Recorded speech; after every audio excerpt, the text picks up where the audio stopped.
पक्षानं परवानगी दिली तर यांचं नामोनिशाण मिटवून टाकेन असं गणेश नाईक यांनी म्हटलंय। एकनाथ शिंदे यांचं नाव न घेता गणेश नाईक यांनी ही टीका केली आहे। पक्षानं सूट दिली असती तर ठाण्यातही भाजपचा महापौर झाला असता असं गणेश नाईक यांनी म्हटलंय।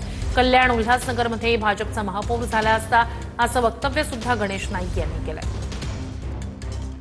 किल्ले कोणाचे नाहीत आणि भारतीय जनता पक्षाने आता परवानगी दिली ना यांचे नामनिशाण साफ करून टाकले। मी आजपर्यंत बोलतो पण काय आम्ही भारतीय जनता पक्ष शिस्तीचा पक्ष आहे म्हणून आम्ही आदेश मानतो। काय बोललो मी आदेश मानतो। मनाला न पटताना हे कार्यकर्त्यांनी सण केले पक्षाच्या नेतृत्वाच्या आदेशाकरता असं माझं मत आहे। माझं म्हणणं आहे की या ठिकाणी भारतीय जनता पक्ष जर खुल्ली जर दिली असती तर भारतीय जनता पक्षाचा एकट्याचा सुद्धा महापौर होऊ शकला, कल्याणमध्ये सुद्धा एकट्याचा होऊ शकला, उल्हासनगरमध्ये होऊ शकला, नवी मुंबईत झाला, बायगरमध्ये झाला।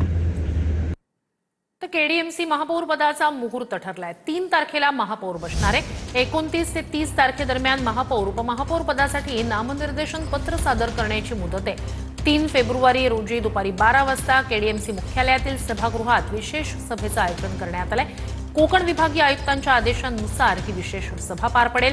3 फेब्रुवारीच्या विशेष सभेत हात वर करून मतांची नोंद होणार आहे। त्यानंतर महापौर उपमहापौर पदाची 2.5 वर्षांसाठी नियुक्ती होणार आहे।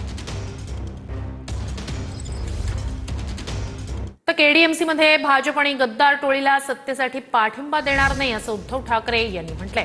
केडीएमसी मध्ये विरोधी बाकांवर बसू असं म्हणत उद्धव ठाकरे यांच्याकडून भूमिका स्पष्ट करण्यात आली।